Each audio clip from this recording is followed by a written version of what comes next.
Foi na casa do seu João que eu comprei um pirulito. Que eu comprei um macarrão. Ó, cuidado, cai. Senta aqui no meio, ó. Tá errado de novo? Ó, senta mais no meio.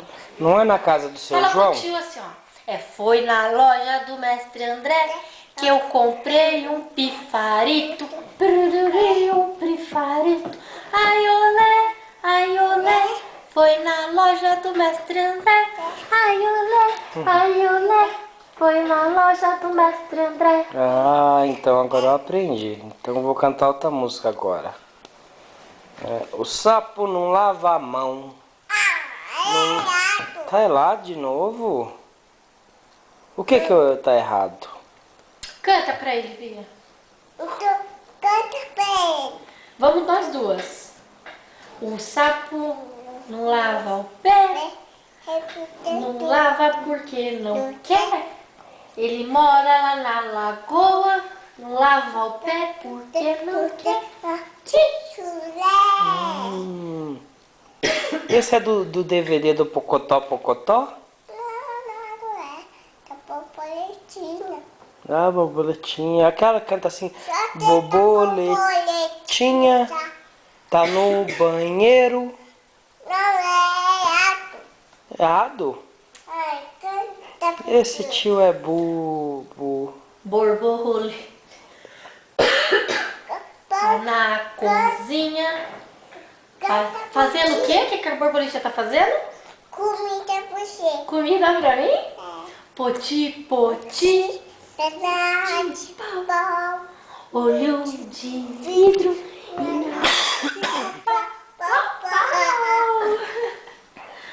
Vamos ver outra. outra. Qual outra? Foi na loja do mestre. Eu fui comprar um pandarinho. Turururu, um pandurinho. Ai, olé, foi na loja do mestre André. Ai, olé, foi na loja do mestre André. E a música do sininho? Ah, eu conheço uma. Não, fala que você vai cantar do sininho. Meu sim, canta pra tia.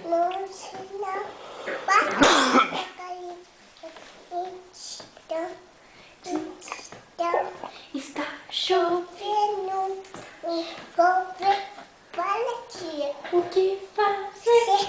O que vai pode devagar. Abre o guarda-chuva pra se esconder, pra se esconder.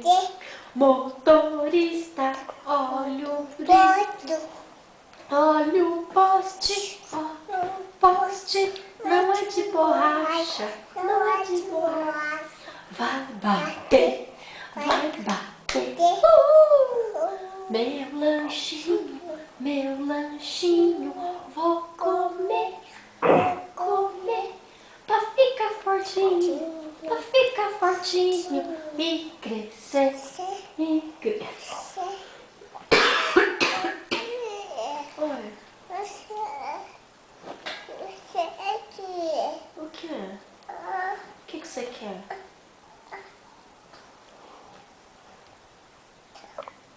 Quer aquele pãozinho que você tava comendo?